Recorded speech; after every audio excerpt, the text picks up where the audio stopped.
त्वयि नान्यते तोस्ति न कर्मा लिप्यते नरे Asurya namate Amate loka andhiratamasa kamsipriya kijajanti yeke chatmaharujana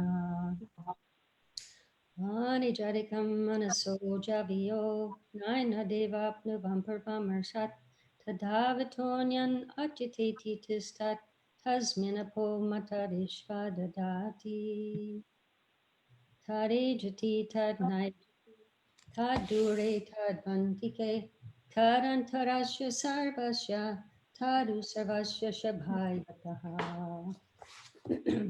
yastu sarvani bhutani Atmani evanupashyati sarvabhuteshu chatmanam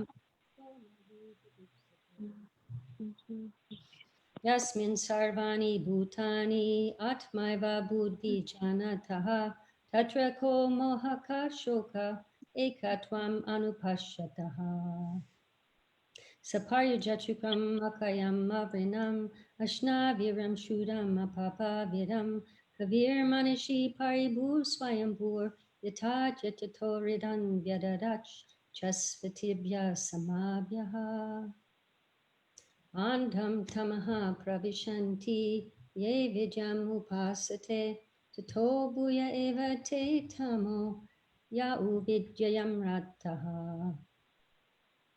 Anyad eva hur vidyaya, anyada hura vidyaya, iti shushumadhiranam, yenas tad vichachakshire. Vidyam cha yas, tad vedo vayam saha, avidyayam rityum tirtva, vidyayam ritam ashnute. Andham tamak pravishanti, ye shambhutim upasate, Tato bhuya eva te tamo yau sambhutyam rataha. Anyadeva hu sambhavad, anyadahura sambhavat, iti shushumadiranam yenastadvicha chakshire. Sambhutim cha vinisham cha yastad vedo vayam saha, vinishenam rityum tirtva, sambhucham ritam ashnute.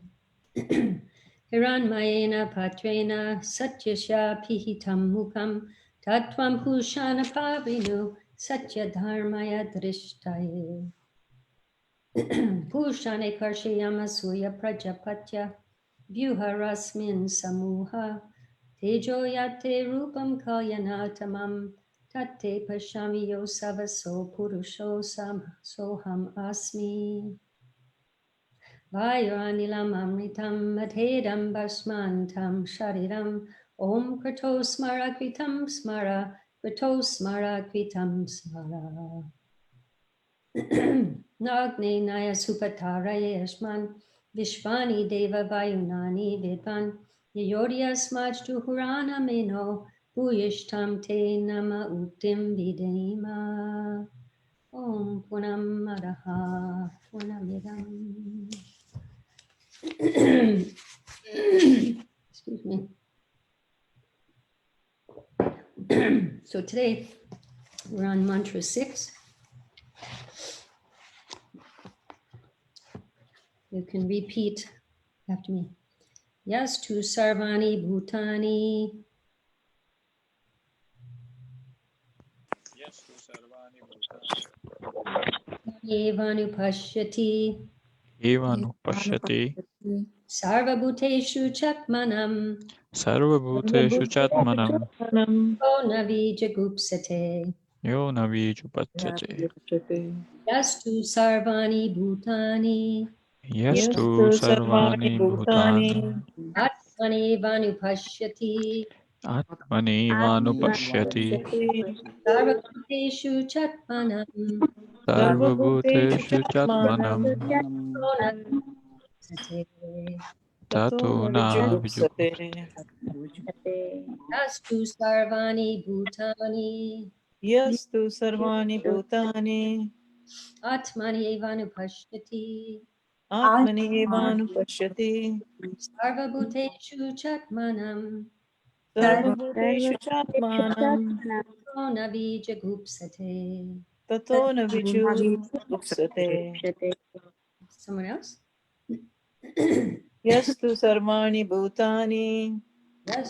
यस्तु सर्वाणि भूतानि आत्मनि एवानुपश्यति आत्मनि एव पश्यति सर्वभूतेषु चात्मानं सर्वभूतेषु आत्मानं ततो न विजुगुप्सते ततो न विजुगुप्सते यस्तु सर्वाणि भूतानि Yes. यस्तु सर्वाणि भूतानि आत्मनि इवानुपश्यति आत्मनि एवानुपश्यति सर्वभूतेषु चात्मानं सर्वभूतेषु चात्मानं ततो न विजुगुप्सते ततो न विजुगुप्सते यस्तु सर्वाणि भूतानि यस्तु सर्वाणि भूतानि आत्मानि एवानुपश्यति आत्मानि एवानुपश्यति सर्वभूतेषु चात्मनां सर्वभूतेषु चात्मानं ततो न विजुगुप्सते ततो न विजुगुप्सते Anyone else? Yaha. यः He who. he who To. who But. but Sarvani. सर्वाणि All. all Bhutani. bhutani Living entities. living entities Atmani. atmani In relation to the Supreme Lord. in relation to the Supreme Lord Eva. eva Only. only Anupashyati. anupashyati Observes in a systematic way. observes in a systematic way Sarvabhuteshu. sarvabhuteshu In every living being. in every living being Cha. cha And. and Atmanam. atmanam The super soul. the super soul Tataha. tataha Thereafter. thereafter Na. na not Jigupsate. vijugupsate Hates anyone. hates anyone Translation. He who systematically sees everything in relation to the Supreme Lord, who sees all living entities as his parts and parcels, and who sees the Supreme Lord within everything, never hates anything or any being. Purport by Srila Prabhupada. This is a description of the Mahabhagavat, the great personality who sees everything in relation to the Supreme Personality of Godhead. The Supreme Lord's presence is realized in 3 stages. The Kanishta Adhikari is in the lowest stage of realization. He goes to a place of worship such as a temple, church, or mosque according to his religious faith, and worships there according to scriptural injunctions. Devotees in this stage consider the Lord to be present at the place of worship and nowhere else. They cannot ascertain who is in what position in devotional service, nor can they tell who has realized the Supreme Lord. Such devotees follow the routine formulas and sometimes quarrel among themselves, considering one type of devotion better than another. These Kanishta Adhikaris are actually materialistic devotees who are simply trying to transcend the material boundary to reach the spiritual plane. Someone else like to read? Those who have attained the second stage of realization are called Madhyamadhikaris. These devotees observe the distinctions between 4 categories of being: the Supreme Lord, the devotees of the Lord, the innocent who have no knowledge of the Lord, and the atheists who have no faith in the Lord and hate those in devotional service. The Madhyama Adhikari behaves differently towards these four classes of persons. He adores the Lord, considering him the object of love. He makes friends with those who are in devotional service. He tries to awaken the dormant love of God in the hearts of the innocent, and he avoids the atheists who deride the very name of the Lord. Above the Madhyamadikari is the Uttamadikari, who sees everything in relation to the Supreme Lord. Such a devotee does not discriminate between an atheist and a theist, but sees everyone as part and parcel of God. He knows that there is no essential difference between a vastly learned Brahmin and a dog in the street, because both of them are part and parcel of the Lord. Although they are encaged in different bodies on account of the different qualities of their activities in their previous lives, he sees that the Brahman particle of the Supreme Lord has not misused his little independence given him by the Lord, and that the dog particle has misused his independence and is therefore being punished by the laws of nature by being encaged in the form of a dog, not considering the respective actions of the Brahman and the dog. The Uttamadhikari tries to do good to both. Such a learned devotee is not misled by material bodies, but is attracted by the spiritual spark within them. Those who go ahead. Those who imitate an Uttama Adhikari by fostering a sense of oneness of followership, but who Oops. Behave.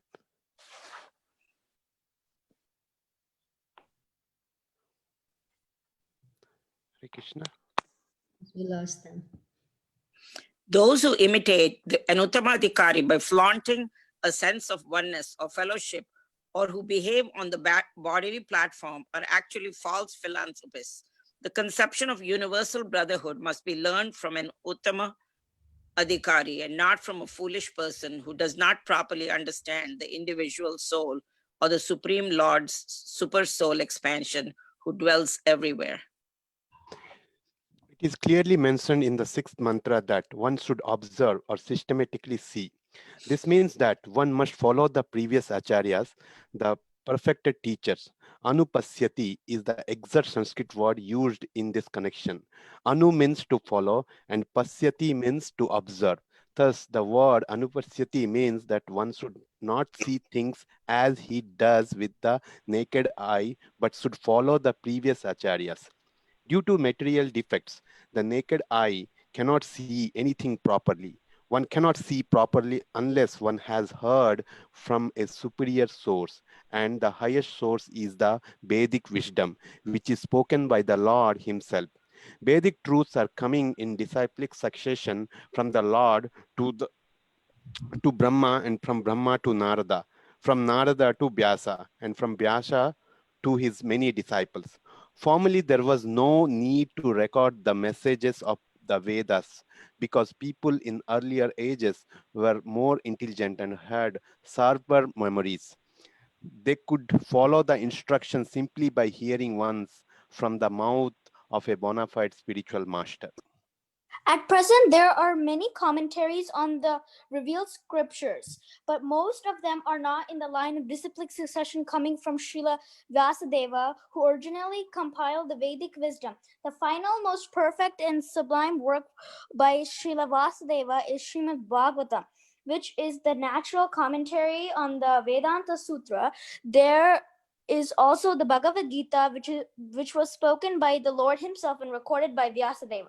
These are the most important revealed scriptures, and many commentary that contradicts the principles of Bhagavad Gita or Srimad Bhagavatam is unauthorized. There is complete agreement among the Upanishads, Vedanta Sutra, Vedas, Bhagavad Gita, and Srimad Bhagavatam, and no one should try to reach any conclusion about the Vedas without receiving instructions from members of Vyasadeva's disciplic succession who believe in the personality of Godhead and his diverse energies as they are explained in Sri Upanishad.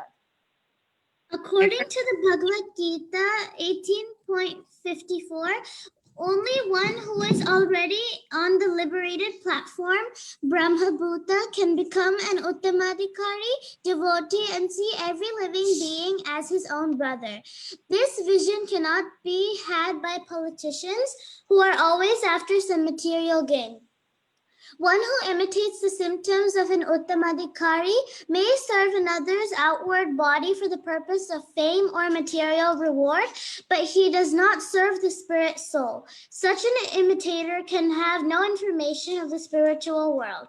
The Uttamadikari sees the spirit soul within the material body and serves him as spirit. Thus, the material aspect is automatically served.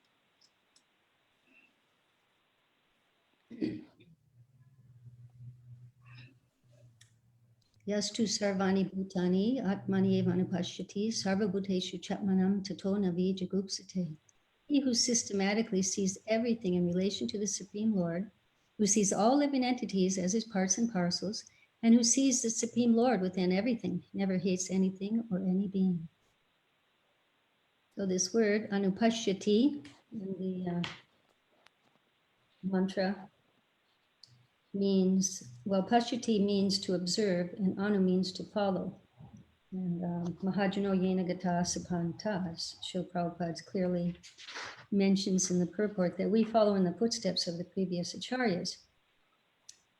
We follow the Avaroha Panta, the descending way of learning, acquiring knowledge, Shabda Praman. We hear from higher authorities, Shruti, because we cannot rely on our limited imperfect senses, which we have heard probably in almost every verse that we've done so far, every mantra. The four defects, one is the imperfect senses. Like our eyes, we may see a mirage in a desert and it looks very real, but it's just an illusion. So how can we trust these imperfect senses? So many examples. But we have to see through jnana chakshush, sorry, jnana chakshush, the shastra chakshush, see through the eyes of the scriptures, see through the eyes of knowledge. Om jnana timrandasya jnananjana shalakaya chakshur unmelitam yena tasmai shri gurave namaha. I was born in the darkest ignorance, and my spiritual master opened my eyes with the torchlight of knowledge. I offer my respectful obeisances unto him. This is how we see, this is how we understand. It's through the knowledge received in disciplic succession, coming down from the Supreme Lord himself. He is Apurusheya, he's above the four defects, and it's perfect knowledge. And today's verse, today's mantra, mantra 6, is describing, as Prabhupada says in the purport, the Maha Bhagavat, the Uttama Adhikari. And the Uttama Adhikari, he sees everything in relation to the Supreme Lord. He sees nothing as separate from the Supreme Lord. And there are there's 3 divisions or stages in devotional service mentioned in the purport. There's the Kanishta, that's the beginning stage in devotional service, or the neophyte stage. There's the Madhyama, or the intermediate, the middle stage, and there's the Uttama, and that's the topmost, the pure stage. It's the highest level, where one is completely pure and transcendental. And the first stage, Prabhupada pretty much quotes the verse in the 11th canto, chapter 2, text 47, which he does quote directly in the Nectar of Instruction about the Kanishta Adhikari, which I will recite. Achayam eva haraye pujam yashadaye hate natad bhakteshu chanyeshu sabhakta prakrita smita. A person who very faithfully engages in the worship of the deity in the temple, but who does not know how to behave towards devotees or people in general, is called a prakrita bhakta or kanishta adhikari. And a prakrita means material, like Prakriti, material nature. And the Kanishta Adhikari, or the Prakrita Bhakta, is coming from the material level to the spiritual level. So it's almost material, Prabhupada says. They are recommended to engage in the archana, the deity worship of the Lord, in order to purify their senses, purify their mind, and get off the consciousness of I, me, and mine, and start to think of the Lord, at least the Lord in his deity form. They may not be able to see the Lord everywhere, but at least they start by seeing the Lord in his deity, in the temple. And the Kanishna, as Prabhupada mentions in the purport, runs into some danger. If they maintain their material consciousness, they may make quarrel with other devotees. They may find fault or distinguish, thinking my temple is better than your temple, my guru is better than your guru, I'm better than you. And they run into the risk of offending other devotees, and that would be very detrimental to their devotional service. But if they stick on the path and they continue in the worship of the deity, and then they'll be purified and be elevated to higher levels of devotional service. Unfortunately, the Kanishta Adhikari may not be able to distinguish who is an advanced devotee and who's not an advanced devotee, and not take advantage of associating with devotees in general. And because by associating with devotees, that's actually how we make our advance. Prabhupada said 99% of our advancement comes from associating with devotees. And unfortunately, the Kanishta Adhikari may not take advantage of of associating with the devotees. And they haven't realized that the Lord is everywhere. Therefore, their behavior may reflect that. They may be godly within the temple, but not godly outside of the temple. And because they don't understand that the Lord is in everyone's heart, therefore they might not offer proper respect to others, other devotees, and actually people in general. But the Kanishta Adhikari is considered higher than yogis and jnanis because they are Vaishnavas. And just like everything begins with some faith, some curiosity from Shraddha to Prema, if they continue, and the Anartha Nivritti will take place if they engage in, if they do come to the level of associating with devotees and taking advantage of that, they will make advancement, purify the heart, and come to a higher level, which brings us to the next level, which is also quoted in the Nectar of Instruction in text 4. I'll just say the English. The Madhyama Adhikari is a devotee who worships the Supreme Personality of Godhead as the highest object of love. He makes friends with the Lord's devotees, is merciful to the ignorant, and avoids those who are envious by nature. The Madhyama is aware of the Lord, that the Lord is all-pervading, and he makes these 4 distinctions and relates to these different types of persons accordingly. Like for the Lord, he offers all of his love. It's actually a very exalted position to be a Madhyama Adhikari. And for the Lord's devotees, he makes friendship. He engages in the 6 loving exchanges, as mentioned in the Nectar of Instruction, or Rupa Goswami's condensed version of Rupa Goswami's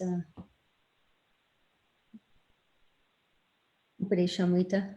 Sorry, couldn't think of the name.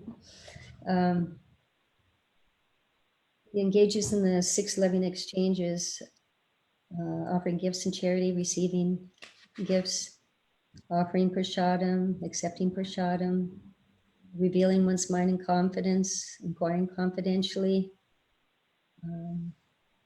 That's 6. Maybe that's 6. But he engages in these loving exchanges. And the Madhyama Adhikari might actually engage in the same activities as the Kanishta Adhikari. But when the Madhyama engage in these activities, it's done with a greater spiritual vision. Their devotion is deeper, and they're able to apply themselves more fully. They, not just the physical body, but their subtle body is more engaged. The body does all the same activities, but also the mind, intelligence, and their ego. They're identifying more as a servant of the Lord, not just in the temple, but at all times. They understand that the Lord is all pervading. He's in everyone's heart. And my relationship with the Lord extends outside of the temple to everyone that I come in contact with. My relation to the Lord reflects in how I relate with others. And they engage their intelligence in how to spread the Krishna consciousness movement, and that way helping other people. They understand the importance of associating with advanced devotees. They understand the importance of hearing from the advanced devotees, taking instruction from them, and serving them. It says in the Chaitanya Charitamrita that the root cause of devotional service to Lord Krishna is association with advanced devotees. Even when one's dormant love for Krishna awakens, association with devotees is still the most essential. And the Madhyama, he doesn't take association with the non-devotees, but he gives his association by being merciful to those who are less fortunate, those who are innocent or ignorant of the process of devotional service. The Madhyama, he actually enjoys associating with the devotees. He's come to the level where he actually relishes hearing and chanting in the association of devotees. Like it says in the Bhagavad Gita, one of the nutshell verses, Katayantas chamam nityam tushanti cha ramanti cha. They derive great satisfaction and bliss by enlightening one another and conversing about me. So the Madhyama Adhikari is experiencing that. And Srila Prabhupada himself said that associating with devotees is associating with the Supreme Lord. And by this association, one's consciousness for rendering service to the Lord develops, and when one gradually becomes perfect. And Srila Vishwanath Chakravarti Thakur, he says that only by associating with devotees does the mind develop attraction to the Lord. And the Madhyama Adhikari, he's expert in preaching, but he may sometimes be bewildered by atheists, associating with atheists, so he avoids them. Whereas the Uttama doesn't preach. About association, I forgot to mention a verse in the third canto. Well, Lord Kapila, he mentions to his mother the importance of associating with devotees. He says that in the association of pure devotees, discussion of the pastimes and activities of the Supreme Personality of Godhead is very pleasing and satisfying to the ear and heart. By cultivating such knowledge, one gradually becomes advanced on the path of liberation, and thereafter he is freed and his attraction becomes fixed. Then real devotion and devotional service begin.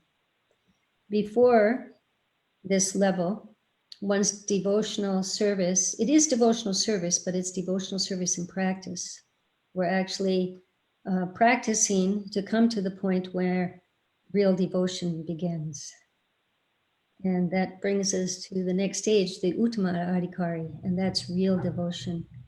I mean, it is devotion at the Madhyama level because it's under the instruction of the pure devotee. But the pure, the highest level where one's heart is completely free from all hankering, lamenting, from all material desires. that is the Uttama or the Mahabhagavat devotee. Actually, Ut means above, and Tama means darkness.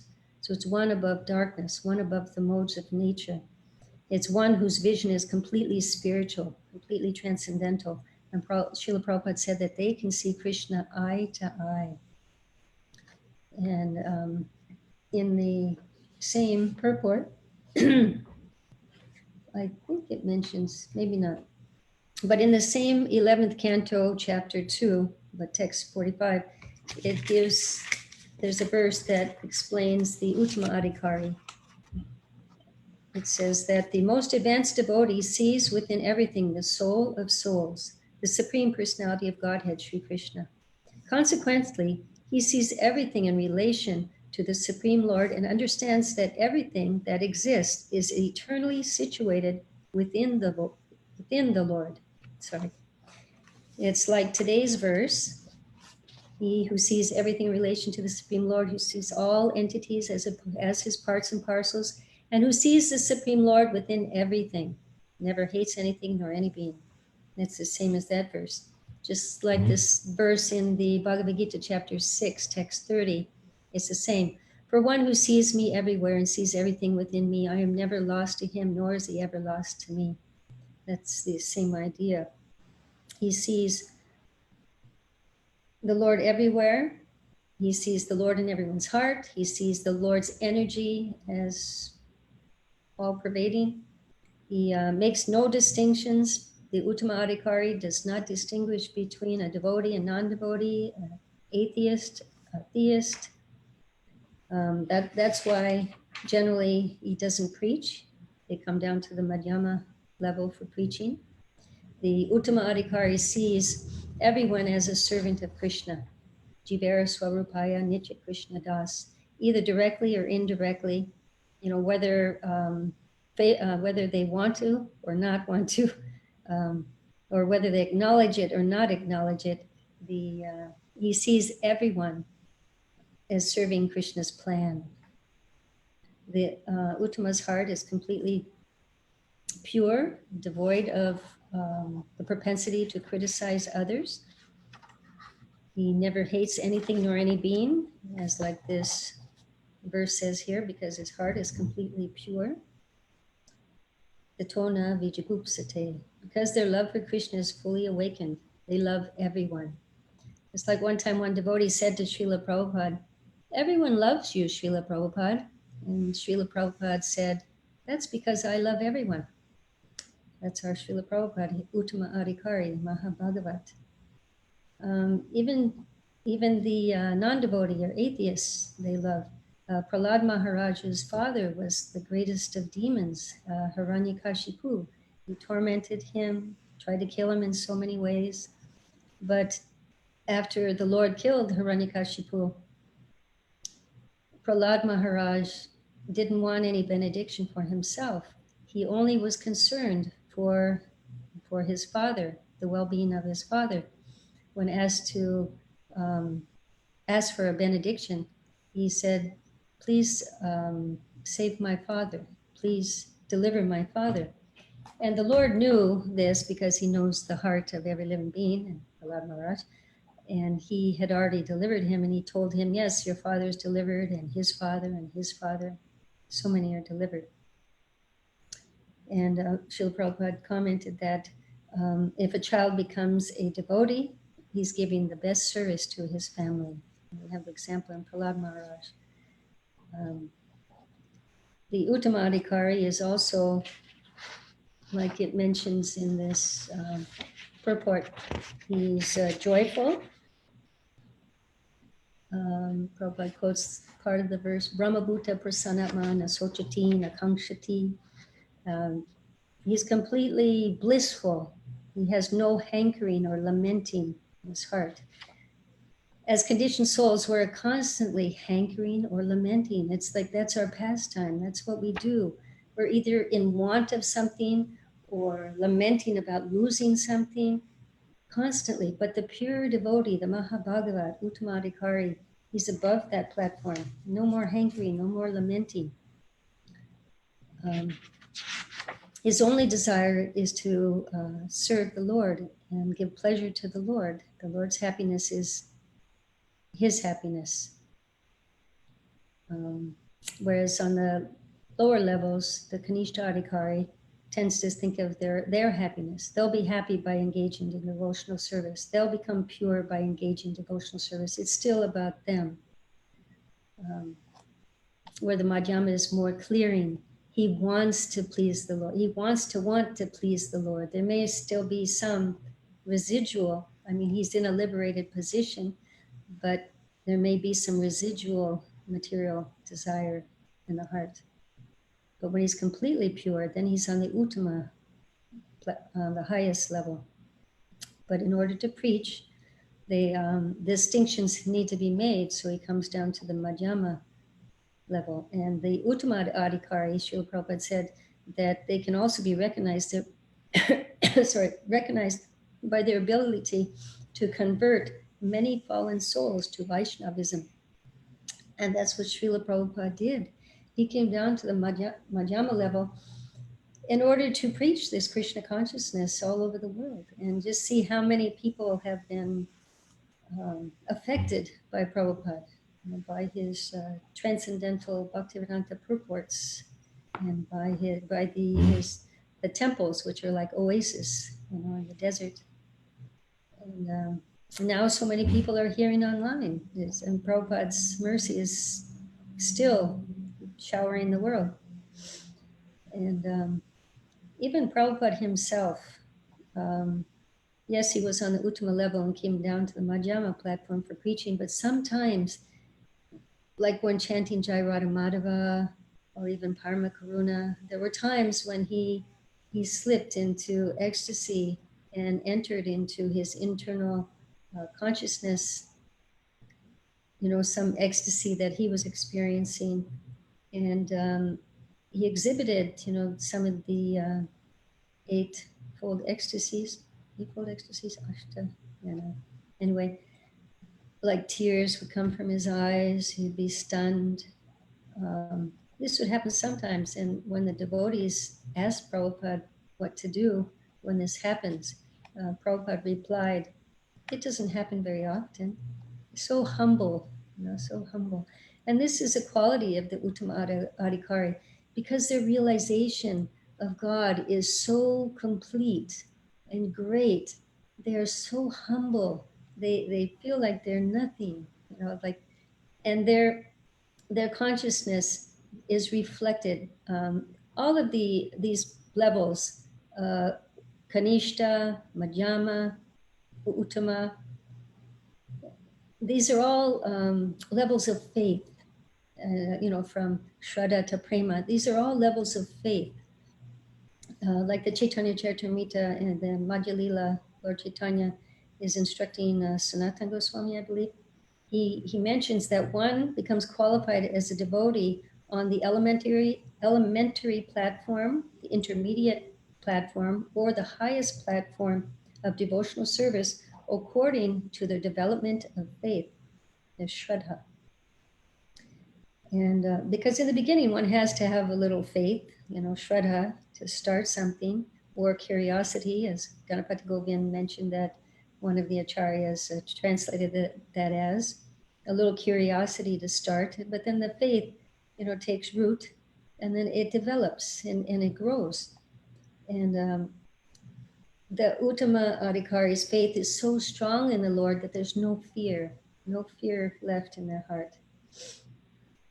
Even Srila Prabhupada was asked one time, he gave different answers at different times to different questions, but once he was asked, what do you feel when you chant Hare Krishna? And immediately he answered, without even thinking, he said, no fear. And he's so rightly given the name Abhaya Charanadavinda. He has no fear having taken shelter of Krishna's lotus feet. And faith, as I've mentioned before, that Prabhupada said, it means unflinching trust in something sublime. And this message coming from the Supreme Lord, we should have faith in. It is something sublime. And faith means not whimsical faith in this or that, but it means faith in everything he says, that everything he says is perfect and complete and completely perfect. And this faith, or the level of devotion that the devotee is experiencing or is on, will reflect in all of their activities, such as their chanting, at which there happens to be 3 levels to the chanting that we learn about. The first level is the offensive stage of chanting, where one may commit one of the 10 offenses that we used to recite daily when we lived in the temple. Now we are reciting it every Saturday morning when we have a program online. And the second stage is clearing, when it's actually liberated if one dies, when they're on the chanting in the clearing stage, one can gain liberation, namabas. It's almost offenseless. And then there's the offenseless stage of chanting, which is the transcendental stage. It invokes love of God, Krishna Prema, and it's the highest stage of perfection for human beings. And we have examples of this pure chanting. We've heard of Rupa Goswami's beautiful verse. I do not know the Sanskrit, which is beautiful. I've heard some devotees chanting it. But the English is, I do not know how much nectar the 2 syllables Krishna have produced. When the holy name of Krishna is chanted, it appears to dance within the mouth. We then desire many, many mouths. When that name enters the holes of the ears, we desire many millions of ears. And when the holy name dances in the courtyard of the heart, it conquers the activities of the mind. And therefore, all the senses become inert. When will that day be mine? Bhaktivinoda Thakur. Actually, Bhaktivinoda Thakur, many of his songs are written in the, as if he were a conditioned soul, like Kabhi Habe, Bola Se Din Amar. When will that day be mine? Offenses ceasing. When in my heart will your mercy shine? Taste for the holy name increasing. When in my heart will your mercy shine? When will that day be mine? But his last song, and some of the songs after that in the Sharanagati, he starts to reveal his eternal position, as a maidservant. And he actually, the last song in the Sharanagati is called Sri Nam Mahatmya, the glories of the holy name. And he reveals in there what his experiences when he's chanting on this highest platform without offense. And I don't know if I have time, but I mean, I'd like to read it because it's amazing. It gives you goosebumps just reading it. And you wish that someday you'll come to that level. But I mean, I can stop for questions if you want, and then read it if there's time, or I can just read it if nobody has any questions, as you wish. Anybody have any comments, questions, anything so far? I want to hear Bhaktivinoda Thakur. Beautiful, it's beautiful. Anybody have any question, comment?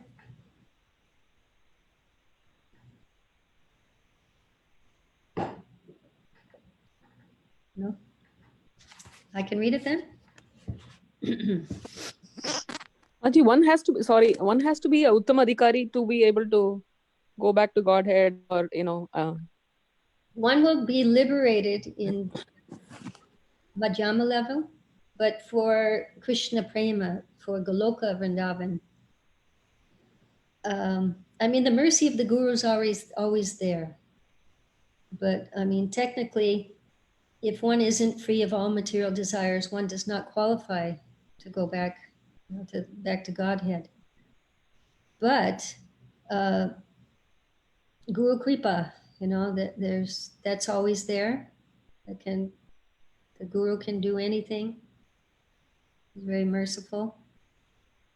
Even if we're not qualified, if he desires, he can burn up, There's even a verse in the Srimad Bhagavatam that talks about how when we perceive our surroundings, the material world, when we survey our surroundings, material desires enter our heart, you know, because we're seeing things in relation to how I can enjoy them.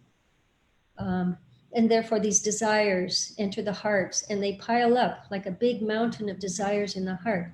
But the Lord, if he desires, he can get rid of all those material desires in one fell swoop, you know. So it's a mystery. Thank you, Mataji. I mean, we'll never feel qualified, and but we always pray for the mercy. You know, we have to endeavor our best, and that sincerity, you know, if that sincerity, it develops to eagerness, you know, to attain the Lord, it attracts the Lord, you know, to that soul, and he can burn up those desires like in a moment. Like Prabhupada said, you can surrender in a moment. So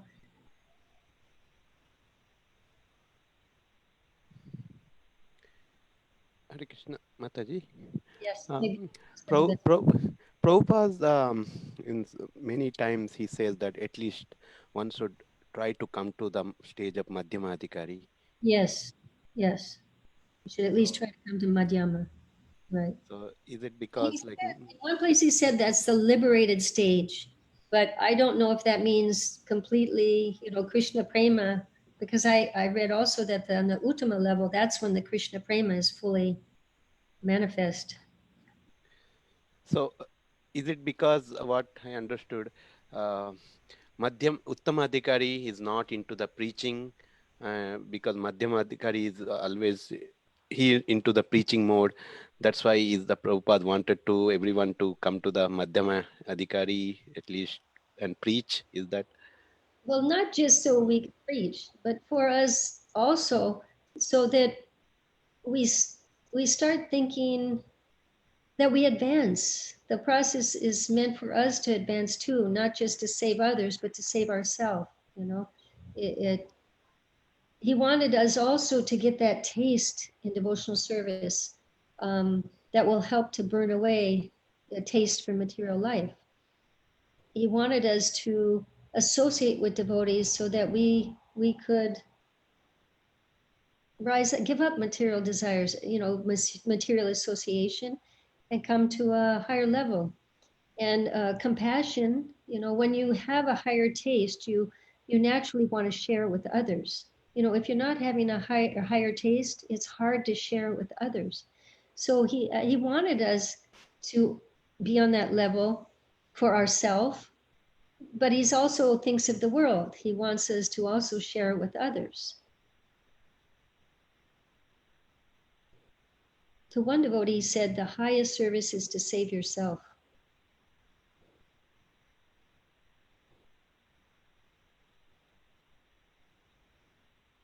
Boiling the milk, right, Mataji? Yeah. I mean, both are there. Sometimes you also hear the example, if you're rowing other people across the river, you get there too, you know. So if you're thinking of saving other people, you know, you save yourself too. But there's the two rails on the, you know, we engage in deity worship for purification, and we engage in preaching. The, you know, the rules and regulations, they're meant to purify our heart. Purity is the force. Books are the basis. Preaching is the essence. Utility is the principle, and purity is the force. Our preaching will be more effective if we become pure at heart. So to come to the Madhyama level means to rise up from the Kanishta, from the material level. Even though Kanishta is also, I mean, it's a Brahmin. Brahmins are exalted. You know, it's an exalted level to be a Kanishta, you're a Vaishnava, but still it's almost material, Prabhupada said. It's almost material. Because they still think of themselves. So it's a sign of advancement when we're able to not think of ourselves as much, you know. but it's meant to be natural, not artificial. Like we don't just start, preach like Prabhupada said, not just to sell the books, but to read them. He wrote them for us too, for our benefit. So it's both, to help other people and to help us. We've joined his family. Charity begins at home. Hare Krishna Mataji, this is Srinivas. Please accept my humble obeisance. I'll go to Prabhupada. Jai. Thank you very much, Mataji. Wonderful class, and I'm so inspired how you explained the difference between Kanishta and Madhyama, particularly not to, not to think about too much about ourselves. Sometimes when we go into depression, either we go into depression or we get puffed up. It becomes about ourselves. I'm so bad. It's about me. Or I'm so great. It's about me. It's the same. Don't think less of yourself. Think of yourself less. Yes. Thank you for the wonderful nectar. Mataji, I want to say one thing that unless somebody is Uttamadhikari, really they cannot convert these atheists like Srila Prabhupada has done. So Madhyamadhikari can preach, but he's helping the innocent. But it takes an Uttamadhikari to do what Srila Prabhupada did. So I just wanted to point that out, yeah. So therefore the Madhyama avoids the atheist because he can, yes. Firm, if he's not firmly fixed, the nishta, the firm faith, unwavering, yeah. Do we have time for the song or not? Yes, please, Mataji. It's really amazing. If you want, you can close your eyes and meditate on it and think about it before you start your japa tomorrow. It's really nice. How much power does the name of Krishna possess? My heart constantly burns in the fire of worldly desires, like a desert scorched by the sun. The holy name enters within my heart through the holes of my ears, showers unparalleled nectar upon my soul. The holy name speaks from within my heart, moves on the tip of my tongue, and constantly dances on it in the form of transcendental sound. My throat becomes choked up, my body violently trembles, and my feet move uncontrollably. Rivers of tears flow from my eyes. Perspiration pours from my body. My body thrills with rapture, causing my hair to stand on end and my skin to turn pale and discolored. My mind grows faint, and I begin to experience devastation. My entire body is shattered in a flood of ecstasies. While causing such an ecstatic disturbance, the holy name showers liquid nectar on my heart and drowns me in the ocean of divine love of Godhead. He does not allow me to understand anything, for he has made me truly mad and has stolen away my heart and all my wealth. Such is the behavior of him who is now my only shelter. I am not capable of describing all this. The holy name of Krishna is independent and thus acts at his own sweet will. In whatever way he becomes happy, that is also my way of happiness. The holy name is the bud of the flower of divine love, the abode of devotion's wonderful mellows. Such is the power that he manifests, that although he displays his power only slightly, he reveals his own divine form and qualities, stills my heart, and takes it to Krishna. Being fully manifest, the holy name takes me to Raja and reveals me to his own love dalliance. He gives to me my own divine eternal body, keeps me near Krishna, and completely destroys this mortal frame of mine. The name of Krishna is touchstone, a mine of all devotional mellows, eternally liberated, and the embodiment of pure rasa. When all impediments to the pure chanting of the holy name are taken away and destroyed, then my happiness will know its true awakening. So he shows that, he speaks about how everything is revealed through the holy name. And that's what Bhaktisiddhanta Saraswati Thakur said. By chanting, everything is revealed. And our Srila Prabhupada also said, just chant Hare Krishna and be happy. But everything will be revealed just through the chanting of the holy names of the Lord. And this is how we can rise from Kanishta to Madhyama, is just try to avoid the fences in our chanting and all our activities.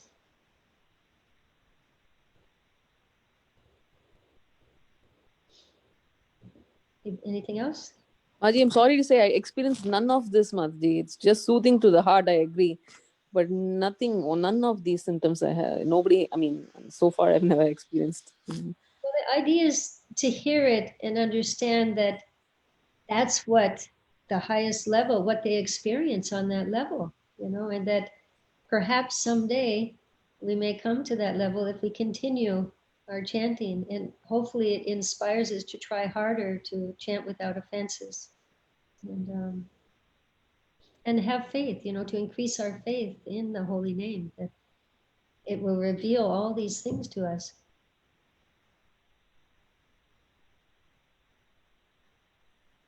It seems so far-fetched. Yeah. We have to start somewhere. Yeah. It's nice to hear, though, His songs are beautiful, the Sharanagati, it goes for this, full surrender. It's the symptoms of surrender. There's songs dedicated to each of those symptoms of surrender. Very beautiful.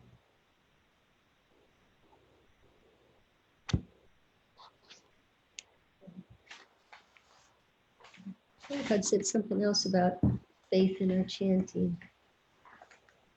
Oh, everything. If we just faithfully chant, Krishna will reveal himself. Faithfully chant.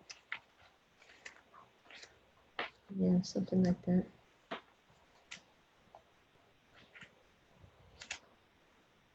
Any other comments or questions? That was beautiful. Maybe we can read it every day. Yeah. At least understand what Bhaktivinoda Thakur feels. And it reflects that, like Rupa Goswami's prayer, he doesn't know how much nectar the two syllables, it dances in the courtyard of my heart. And also it reflects the Shikshastika prayers, the hair standing on end. And it just reflects so much. It's all connected, the more you read, you just see how it's all connected. And that Shastra, whatever these bhajans that our previous acharyas have given us, it is Shastra with even more, with the bhava, with the mood, the feeling. And, we just have to try to enter into that mood and that feeling in our devotional activities.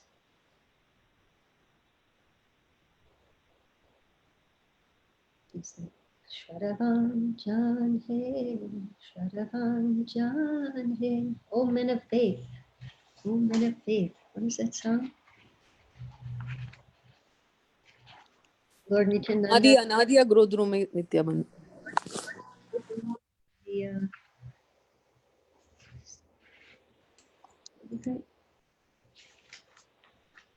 I don't think it's in that one. Somebody probably knows it. Nadia Grodrume Nityananda Mahajan. Nadia Grodrume Nityananda Mahajan. Yeah.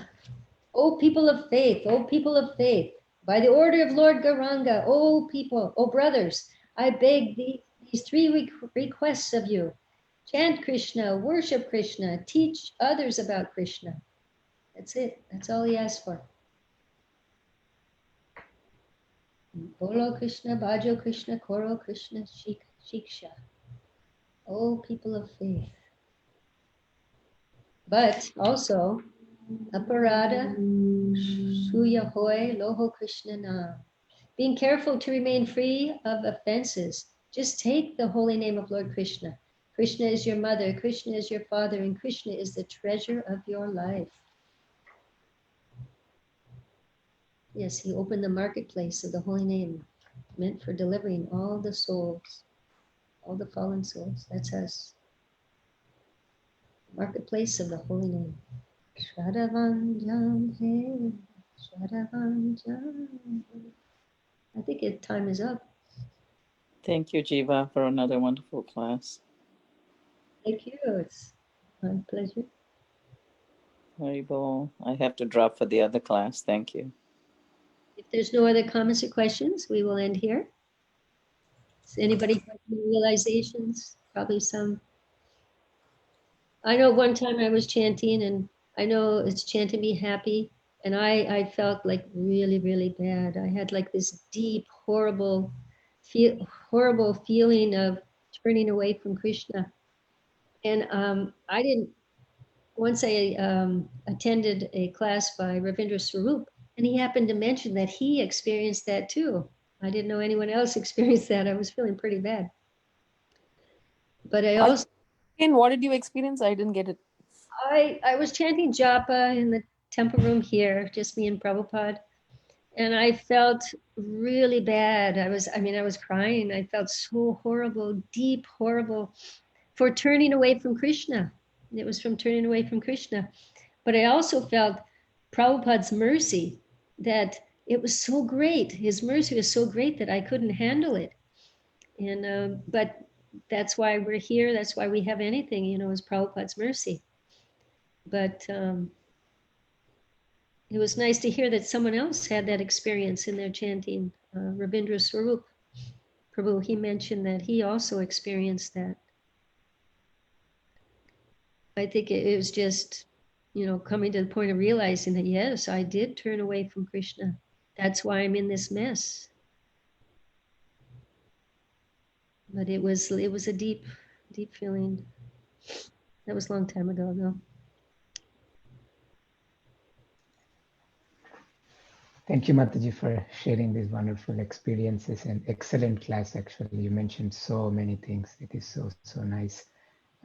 I was thinking, like Maltipe Mataji was saying, I feel the same way. A lot of times it's like, when will we get there? When will we get there?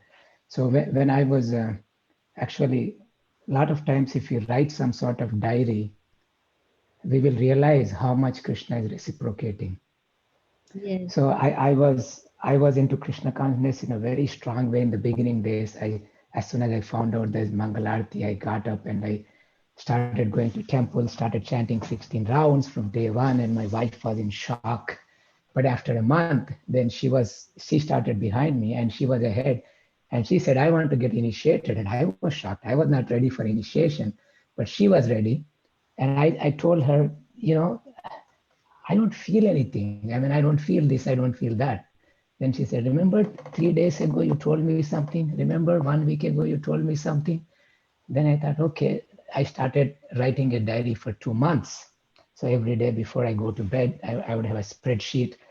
I'll say, I really enjoyed talking with this devotee is so nice. And at workplace, I had this problem. Krishna reciprocated me with me in this way.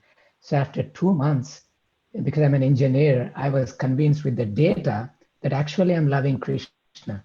And something in me is just maybe Maya is showing me that if I had 2% a problem, Maya would magnify that 2% to be 100%. Even though 98% was good, our mind focuses on the ugly stuff, right?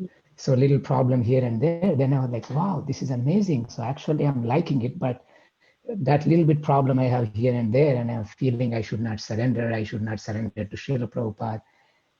So then I took it to the extreme. On that day, I didn't even chant the whole day, but literally my hands were going towards the bead bag and I had to pull myself back, and I sat in front of computer trying to play chess, which I used to 2 years ago. I used to play chess even whole night.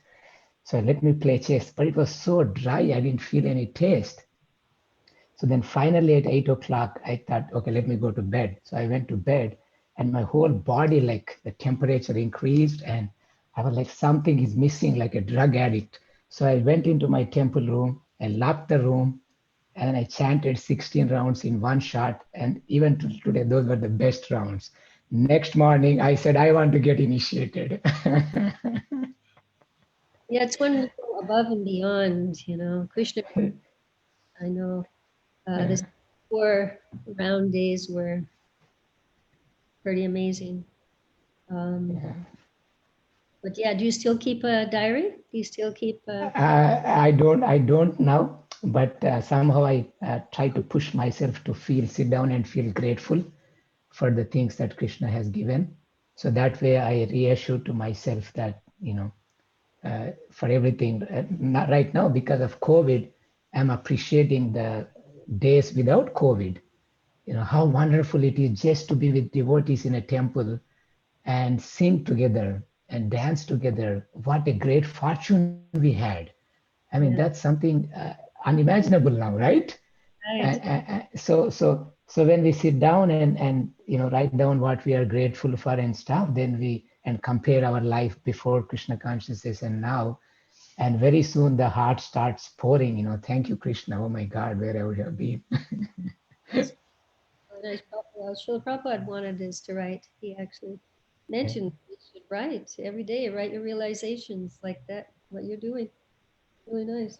I've started and stopped. I've done it on and off. And actually, it was really good to do. It's really nice.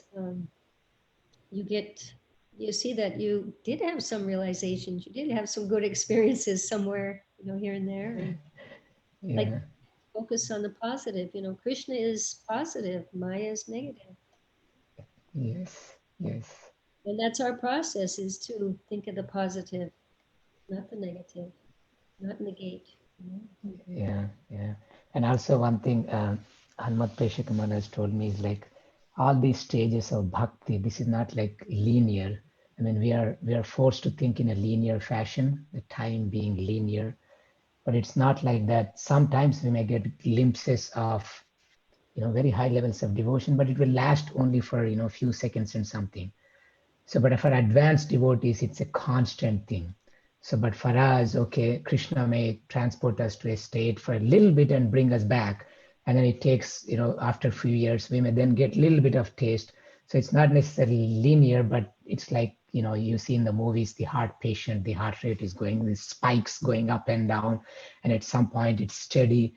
So like that, we may get some ruchi, some asakti, some little bit of bhava, but then we come back to the anartha stages again. So as we progress more and more, the next stage is becoming a little stronger and stronger. Yeah, probably, especially when a Nartanavriti is taking place. Yes. Focus on those material things that come up. Yeah. Yeah. Thank you very much, Mataji. So it's more like a behavior, you're saying. We could have Kanishta behavior, Madhyama behavior also. Yes. Consciousness, Kanishta consciousness. Madhyama. Yes. Yeah. Maji, I have a question. How do you not chant mechanically? I guess by trying to remember what we're saying. My dear Lord, please engage me in your service. We're saying, please qualify me for your association. Because to engage in the Lord's service, it means associating with the Lord. Try to remember how we should be chanting, like Prabhupada said, like a lost child or its mother, with feeling. I remember, what's her name? Gosh, I can't remember her name. They were doing radio station dramas, and this devotee was playing Mother Yashoda, and they were doing Krishna dancing on Kaliya. And when Mother Yashoda calls out, Krishna, Krishna, like that, Prabhupada said, yes, you should chant like that. They were telling Prabhupada how they were doing these radio shows. And when she said, Krishna, Krishna, Prabhupada said, yes, you should chant like that. So whenever I talk to this devotee, I say, Krishna! And she remembers. But like they say, try to make it heart deep, not lip deep. Try to put some feeling into it. I personally, you could do what you want, but I also think how the Shikshastaka is like an extension of the Maha Mantra. Please pick me up from this ocean of death and place me as one of the atoms at your lotus feet. I feel like that's also what we're praying, So I think of those beautiful prayers by Lord Chaitanya, and try to hear. I know so many things we have to do, but try to set aside the things like write down. If you have to think of something else, write it down so you don't have to think about it, and just try to hear the syllables and try to think of what they mean and try to have the mood, the lost child. That's what Prabhupada recommended, and look where he is. Hare Krishna, Jiva Mataji. Dandavad. This is Sundar Gopinath Das here, Mataji. I would like to add one point here, and this is basically my realization. Sometimes, at a Kanishta level, and we don't have that much desire or those feelings within us, and we also don't know the taste of how the chanting should be done. So, best thing what we should do is associate with a person who is having those qualities. If we just chant with them, automatically those realizations or like our number of rounds will automatically increase. For example, when I was in Mumbai, we have one devotee, senior devotee. His name is Anand Vrindavan Prabhu. So he is very senior grahastha and very good devotee, Mataji. So what he used to do is every day, he in morning there will be 16 rounds chanting, and then Bhagavatam class. His home itself, his house, his apartment itself is like a temple. And every week, every month, once a month, there will be 64 round chanting. And there will be occasionally like Haridas Thakur Prabhu's disappearance day, like 192 rounds, and there will be 124 rounds. So like that way, he has developed, a small community there who are like enthusiastic devotees who get together and chant together. So automatically, if you associate with these sort of these sort of devotees, we imbibe those qualities. We don't need to do anything. So automatically, like if you are in that association, then you chant. So like when I was there, so I was first of all, I got I was thinking how we will chant 64 rounds or 192 rounds is like out of question. Like I can't imagine. But just being with them is like I was also able to do those many rounds. So that is my realization. And if we don't get those realization in chanting, then simple solution is that we should associate with those devotees who have that taste and just sit with them and chant with them. So that is like a good way of getting those Getting the and taste. becoming a good chanter. So Yeah, taste. Yeah, that's a very good point. If we can do that, it's very much recommended. Nice point. Thank you. thank you, Mataji. Very good question, Multipriya Mataji. Hare Krishna, Babu. Yeah. Yeah, thank you, Mataji, for a wonderful class. Oh, I thank have you. to go to another class. Thank you. Hare Krishna Mataji, this is Ramti Govindas. I wanted to two things I wanted to mention. One is a question. Is it that we are only supposed to have these kind of experiences, feelings only while chanting? Because I mean, as I understood, bhakti is not just chanting. I mean, definitely chanting is a very important part of our sadhana. At least minimum 16 rounds, good rounds that we should do. But there are a lot of other things also that devotees are supposed to do. There are so many different services. Some devotees do DT worship, some devotees do kirtan, some devotees do give classes, some devotees distribute books. So if some devotees are getting that kind of experiences in some other kind of service, isn't that also like, Yes. It will reflect in all your devotional activities. It can reflect, you can experience bhakti. That's bhakti. Right. But generally, devotees I have seen, like some devotees, they are very much attracted to a specific service. Like, for example, if we take in our congregation, Pranath Prabhu was very naturally attracted to kirtans, and he used to, when you can experience a lot of devotion when he sings kirtans. Mhm. So like that, I mean, I'm just trying to think that is it that just by chanting we have to have such kind of experiences, or it could manifest with some other kind of services also. Well, manifest with cleaning the floor of the temple. Yeah, right. Some devotees could be very attached to that. Yeah, I know one devotee who was very attached to cleaning the utensils in the kitchen. So for him, that was like no matter what, he was to do it. So The idea is, I mean, the word kirtan means to glorify the Lord. You know, this is kirtan. Whatever we do to glorify the Lord is kirtan. And it's all devotional service, and all those 9 activities, you know, encompass devotional service. The more we can do of those, the better. And whichever one, you know, that you can put your heart into, you know, I mean, we should try to put a heart into everything we do. yeah, Bhakti's, all yeah, of our, try to do it to glorify the Lord. right. And the other thing I want to mention is, I mean, during book distribution, I have had some interactions with many different Christians when we put out tables. So one thing that I realized after talking to them is, like in our temple, when we have our Sunday program, we have so many things actually as part of the agenda. So we start with the class, then we have Aarti, then we have Kirtan, then we have, it's like a full schedule that we have. It's like everything is there.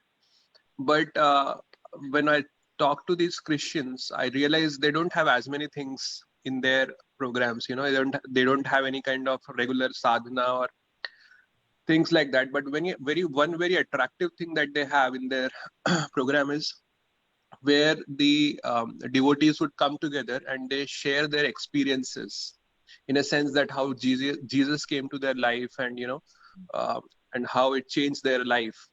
So they would have regular sessions like that, and that would be like a very, very attractive part of their programs, where people would get a lot of motivation also to pursue after hearing others' experiences.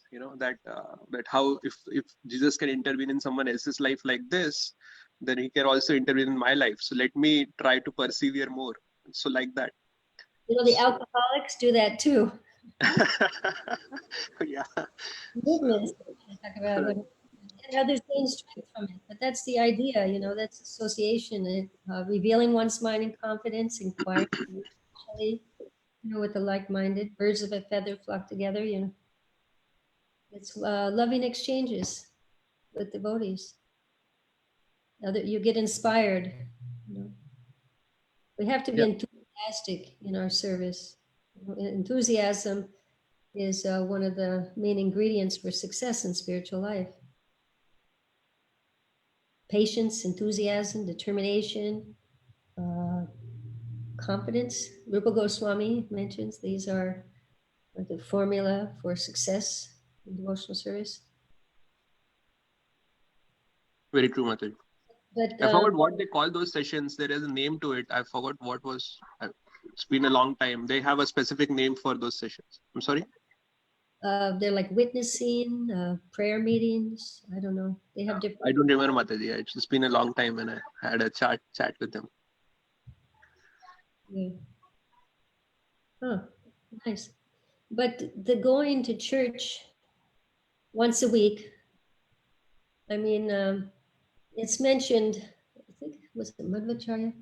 Those who go to church once a week and then all during the week they do anything they want, you know, and then they go to church and confess. It's like, you can't make very rapid advancement that way. Yeah, I think Prabhupada also says that there is a concept of advanced confession also. So I think Prabhupada also mentioned once that it's like a mockery of confession. The idea behind confession is that you realize that you have done something wrong and you will not do it again. But then when you have to come to make an advanced confession, then that becomes like a mockery. Something like that Prabhupada had said once. Yeah, that example is given for committing sins on the strength of chanting. go do any activity you want and then think chanting will make it all right. It's kind of that same mentality. I do what I want and then I'll just confess and it'll be all right. That's very Kanishta level.